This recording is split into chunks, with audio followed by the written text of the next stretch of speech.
Forget everything you thought you knew about post-war intelligence. Newly unearthed documents reveal a fascinating chapter.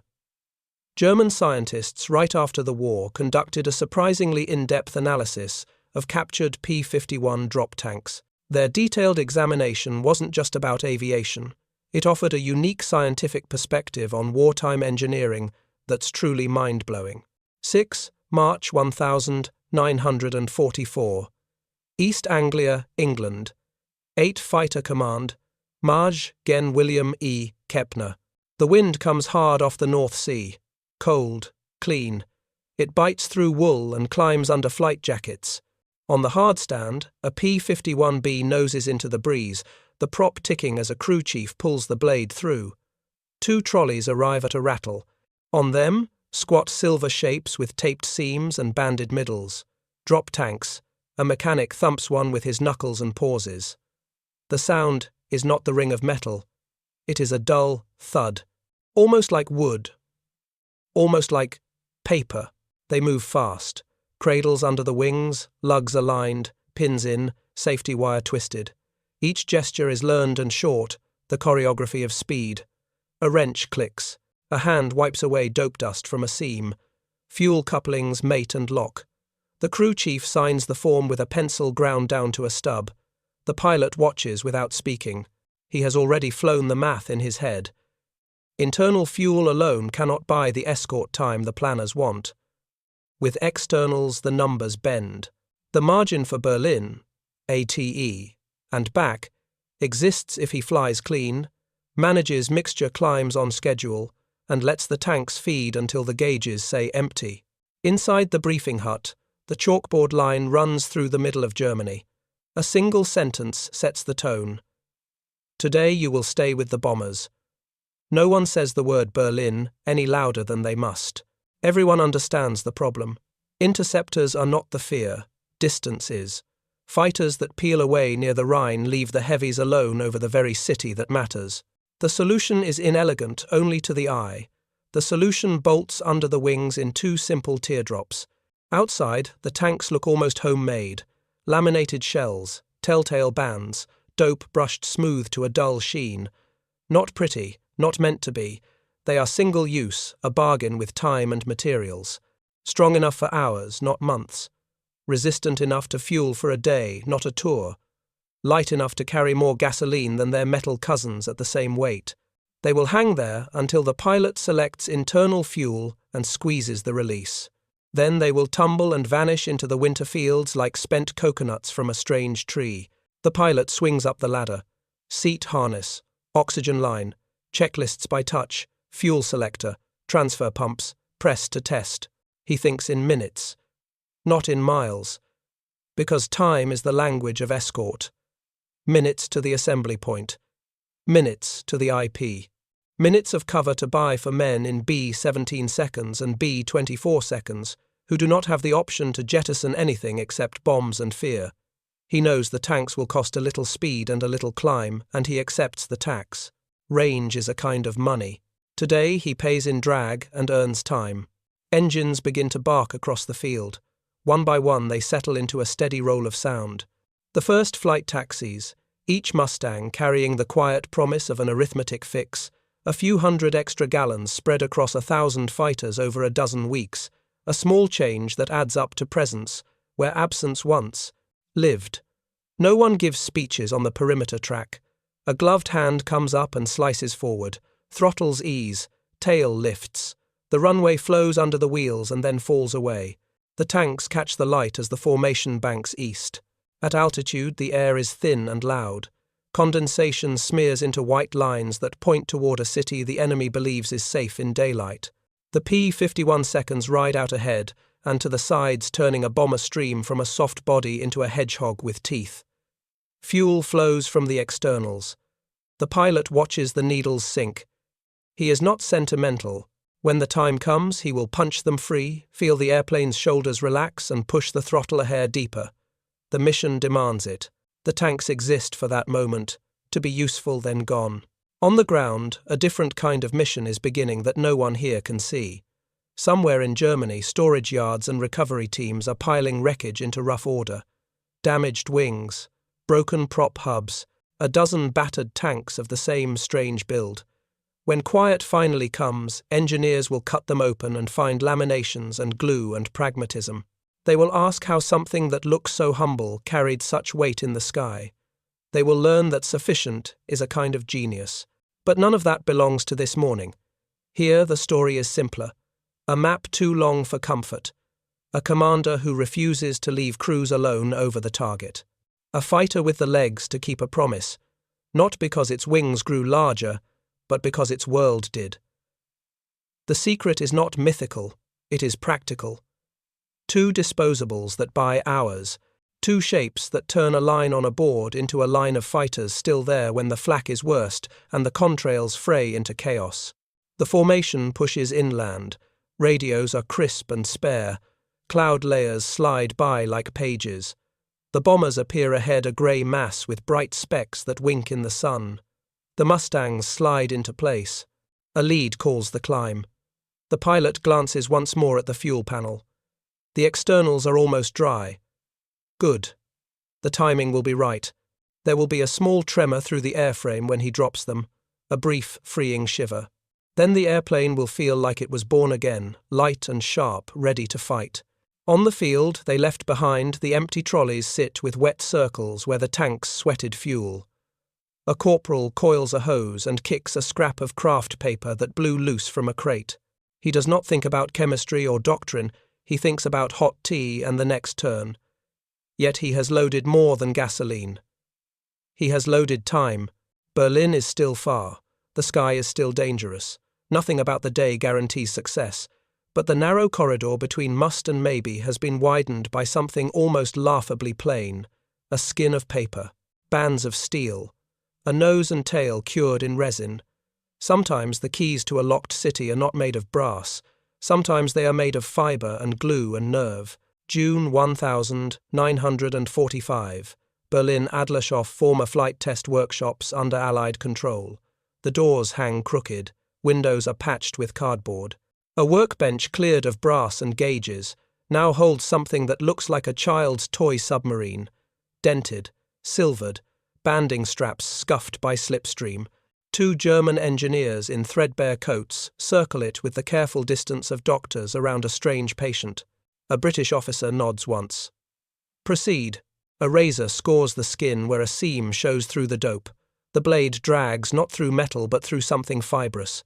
The cut opens with a papery sigh. Under the silver coat layers, brown, stiff, slightly glossy. Kraft paper impregnated with resin. The smell is warm and chemical, a ghost of phenolic. The older engineer blinks. He had expected thin alloy or pressed tin. Not this. They peel back a flap. The lamination reveals its logic in cross-section. Outer dope for weather and slipstream. Beneath resin-heavy plies laid at angles, each pass overlapped and rolled tight. Inside, a wash that suggests fuel resistance rather than fuel love. A tank meant to live for hours, not months. A vessel built to be full once, then empty, then gone. Notes begin in neat German script. Skin thickness estimated. Ply count estimated. Cure temperature unknown, but inferred from discoloration near the seam. The younger engineer taps the banding strap where it crosses a pylon lug. The strap is steel. The lug interface is forgiving, not fussy. A tolerance that welcomes field behavior. Snow, mud, tired hands. He nods, impressed despite himself. The design accepts roughness as a condition of war. They trace the plumbing. One feed line, one vent, one drain point. No overcomplication.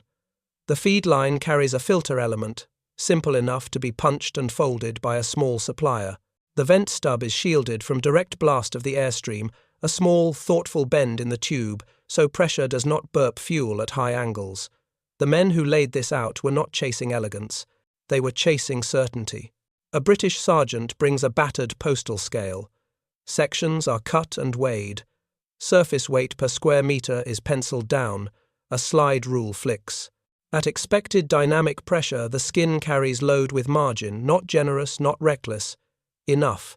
The word keeps appearing in the margins. Enough. Someone asks aloud the question that has been building since the first cut. Why paper? The answer sits in front of them. Because paper is light. because metal is scarce, because the mission does not care if the tank lives beyond noon, because speed of manufacture trumps romance, because an airplane can trade a little drag for a lot of distance and still make the interception window, because the war demanded range by the thousand, and this is how you print range. They move to the nose cone. Hand-laid pieces, nested, overlapped, smoothed under dope, slight waviness where a rushed hand met a tight curve. It does not matter. At 300 knots, the air forgives this kind of imperfection when the overall form is right.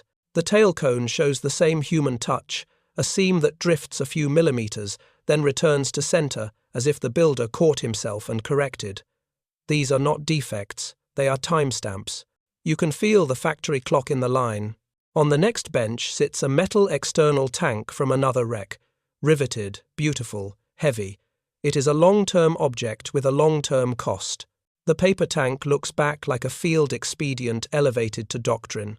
The engineers measure both. For a given volume, the paper shell wins in mass. For durability, the metal wins by a mile. But durability was not the point when the brief is written in mornings, not months. They test a strip in solvent. The resin holds longer than anyone expected. Not forever. Just long enough. In the logbook, a tidy line appears. Fuel, exposure tolerance adequate for sortie duration. A pause. A small smile. Adequate here is a compliment. It takes discipline to stop at adequate when every instinct asks for more. A second team sketches the pylon interface. The lugs are simple blocks impressed into the laminate backed by extra plies and a thin doubler. No exotic inserts. If a pylon is slightly out of true, the strap will take it. If a ground crew has 10 minutes and cold hands, they will still hang this tank without scrapping it for a misfit hole. The design trusts ordinary people to succeed at speed. They list the manufacturing steps as they deduce them. Cut plies, lay at angle, roll on mandrel, apply resin band, cure dope fit, hardware pressure test paint. Every step is shop floor friendly. Every step could be duplicated outside a luxury factory. The elder engineer taps the page. This is not a compromise. This is an industrial strategy. Someone cannot help it, he asks the operational question. With 2 of these, how far does a Mustang go? The British officer answers without emphasis. Far enough. Escort in, escort out. Berlin and back when planned and flown with care. The German pencils stop. Distance used to be their ally. Distance used to strip the bombers of friends at the exact point a defense could concentrate. These tanks tilted that timing, just enough to turn interceptions into messy, prolonged fights under Escort teeth. A younger man who spent years refining metal that would never see the front traces a finger along the papery edge and looks troubled. He whispers that they could have done this. Not the same, perhaps, but something like it. The older man shakes his head. Could is not the same as would. Doctrines and shortages and habits matter. Culture of design matters. Choosing to accept disposable as noble, that is the quiet leap. The blade moves again. More cross-sections. More numbers. No praise, no lament. Only craft. The findings assemble into a calm answer to a loud wartime question. How did they stay so long, so deep? Not magic. Not myth. Just a tank that was exactly as strong as it needed to be for exactly as long as it needed to be produced, exactly as fast as the war required. Outside, a flat summer light lies over broken hangars. Inside, the last strip is weighed and labelled. The report will read like all good reports, dry, precise, generous with method. Between its lines runs a smaller story, humility before a simple thing that worked. The engineers close their notebooks. The bench is swept. The tank looks smaller now, as if knowledge has taken weight from it. Scarcity is not a lesson. It is a grindstone.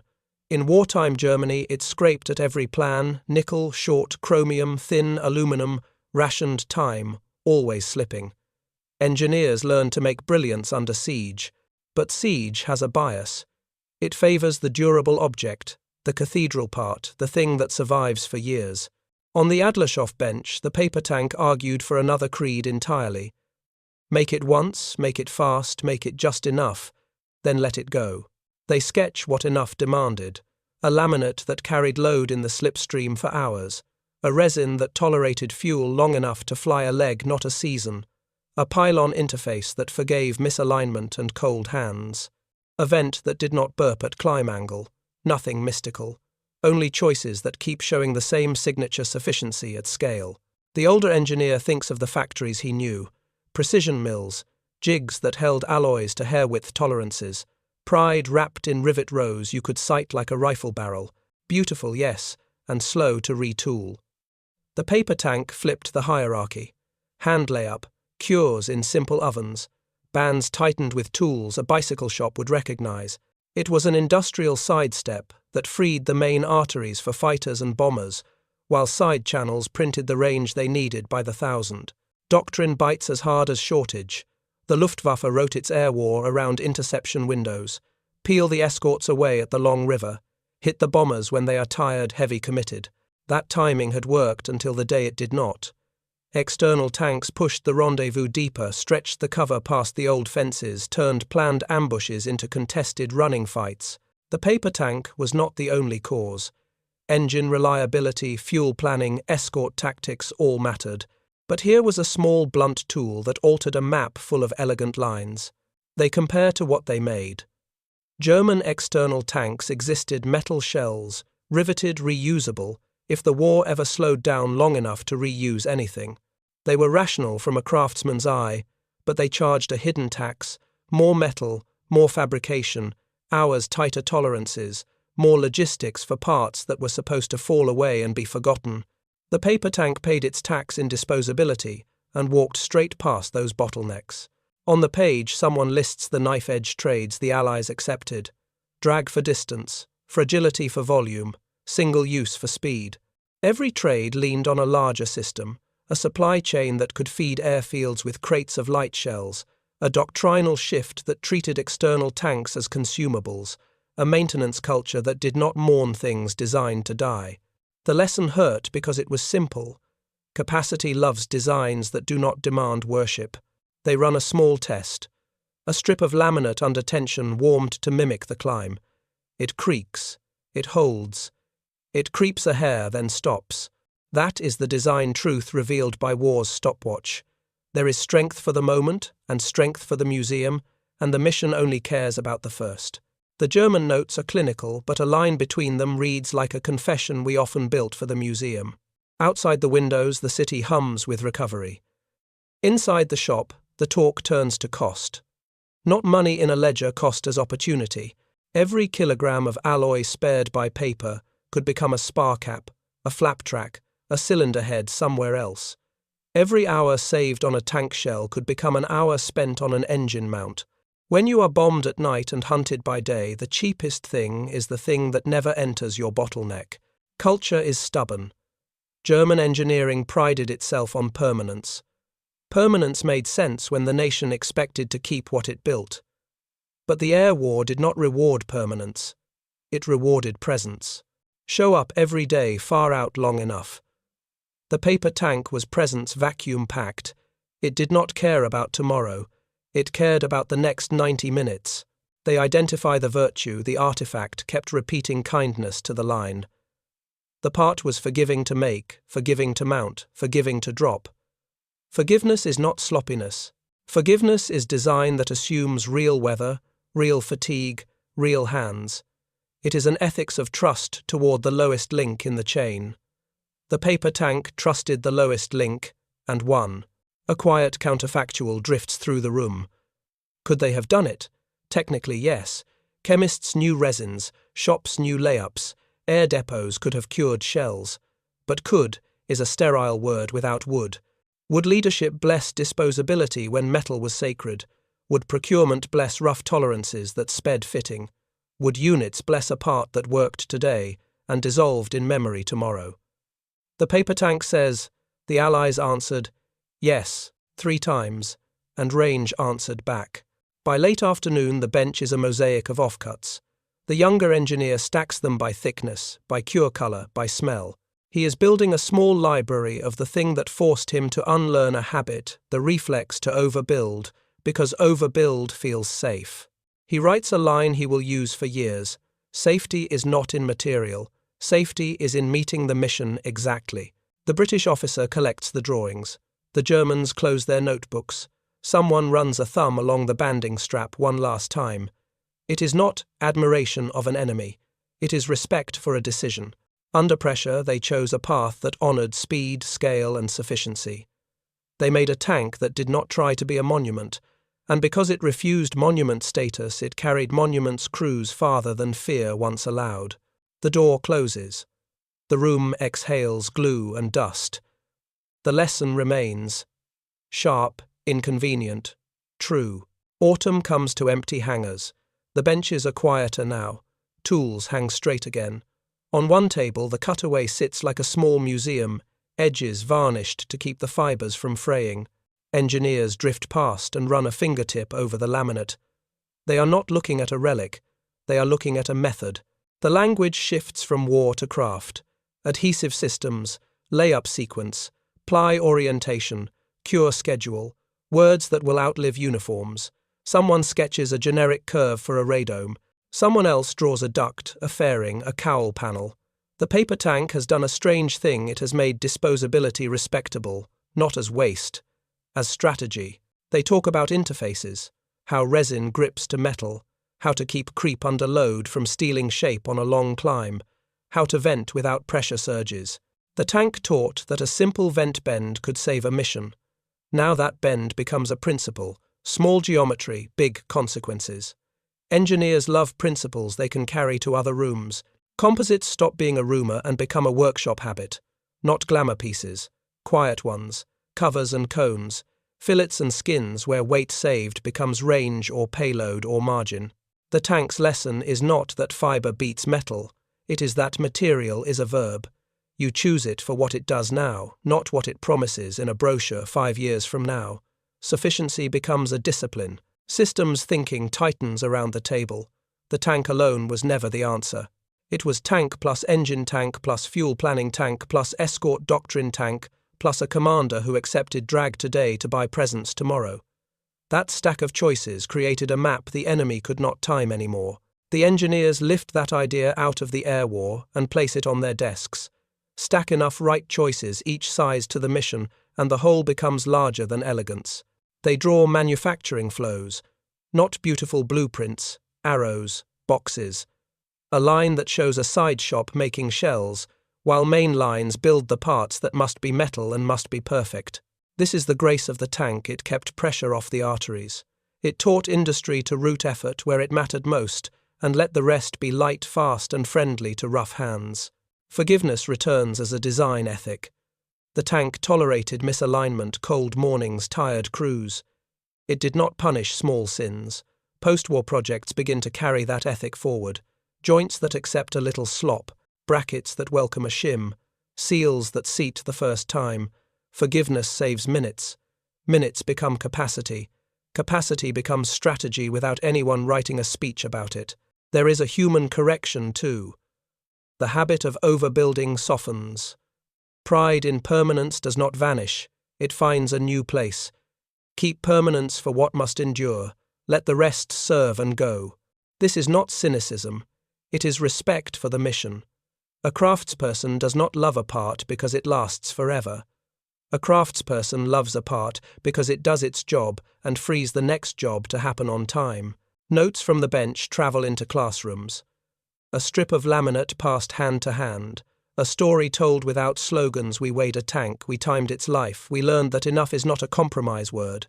Students repeat the phrase until it feels like a tool. Enough is a number. Enough is a test. Enough is not a shrug. It is a threshold you honor. The drop tank even reframes risk. Before risk lived in the single point of failure, a rare alloy, a slow jig, a perfect part that holds the line but slows the line. After risk, spreads and shrinks. Many small sufficient pieces can stumble without breaking the day. When one shop fails, another can step in. When a shipment is late, stockpiles are smaller, replacements cheaper. The tank is a parable of distributed courage. Engineers look outward again. They imagine supply chains that breathe with demand. They imagine field repairs that do not require cathedral tools. They imagine a maintenance card that says replace, not rebuild, and a recycling bin next to the bench without shame attached to it. The war forced that tone. Peace can keep it and polish it. By winter, the cutaway gathers dust. That is fine. Not everything needs a permanent alter. Its truth has already moved to other drawings and other checklists. A mechanic will fit a new fairing faster because a flange accepts a bit of human error. A pilot will gain 10 minutes of endurance because a light panel shaved a kilo that could be gasoline instead. A factory will meet a deadline because a side shop handled the parts that did not need to touch $1 million jig. What remains is a change in posture. Heads bend over problems with a new first question. How good must this be to be right? The second question is kinder. Who must this forgive to be useful? The third is strategic. What work can we move away from the bottleneck? So, the bottleneck can breathe. You can trace all three questions back to a silvered shell that was designed to be forgotten and refused to be because it kept teaching. The engineers turn off the lights. The hangar exhales. Outside, a cold moon cuts across the ribs of a roof with holes that have not been fixed yet. Inside, a small shape rests under a canvas sheet. Tomorrow someone will borrow it for a lecture. Or they will not. Either way, its echoes are already in motion, in resin cups, in routing diagrams, in the ordinary courage to say, "This is enough, now move." Morning light crawls across the bench. Dust sparks in the beam, tiny comets drifting over a cutaway that still smells faintly of resin. The war is over, but the room has not learned it yet. Quiet hangs like a tarp, then footsteps, then hands. Work returns because work is how people move forward. They come without rank on their collars now. Engineers, technicians, assistants who once fetched coffee and now hold pencils like scalpels. They circle the object not as victors or defeated, but as a class gathered around a problem that spoke in the only language they trust: numbers, fibers, joints, time. The tank does not posture. It invites.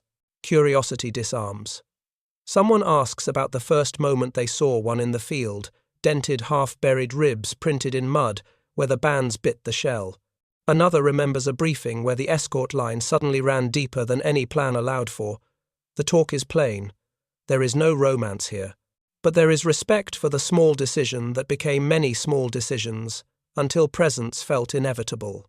They begin an inventory of feelings without saying the word. Relief that the math is clean. Envy at the speed of manufacture, implied by rough edges that still fit. Frustration at their own habits, a reflex to polish what did not need shine. Pride in their craft even when the lesson arrives with the awkward grace of hindsight. None of this goes in the report. Reports are not built for the inner weather of makers. A visitor, a young technician who lost a brother in the air, runs a thumb along the cross-section and exhales. He says almost to himself that this thing saved lives by being exactly what it needed to be and nothing more. No one answers. The room does not do elegies, but heads tilt in a way that reads like agreement. The human ledger is always there under the numbers. Minutes bought escorts, extended crews, not left alone above a city that did not want them. Outside rebuilding groans to life. Bricks move, windows return. Inside pencils scratch. They write phrases that sound cold until you hear the care inside them. Sufficient life for mission. Forgiving interface for field hands. Distributed manufacture to protect arteries. Every line is technical. Every line is also moral, in a quiet way. A promise to the person downstream who will touch the thing when the weather is wrong and the clock is loud. The older engineer, the one who flinched at paper, takes a small piece from the off-cut pile and pockets it. He will keep it in a drawer and bring it out when a meeting leans toward elegance for elegance's sake. He will place it on the table and say this flew far enough. The room will argue. The room should argue. But the scrap will pull the conversation back to the runway, where needs are loud and time is short. A quiet irony breathes through the day. Men who once tracked these tanks through sights now track them through calipers. They learn, and in learning they honor what they once feared. This is one of the strange mercies of craft. It lets people salvage meaning from things that caused harm by naming the choices that made them work. The naming does not excuse. It clarifies. Clarity is a kind of healing. Letters go out to schools. A few cutaways are requested for teaching. The story travels stripped of slogans. Students will touch the laminate and try to guess the ply count with fingers before they test with scales. They will argue about vent angles and band tensions. They will learn that courage includes the choice to stop adding when enough is reached, that restraint can be as deliberate as flourish. In workshops far from airfields, the lesson slips into other trades.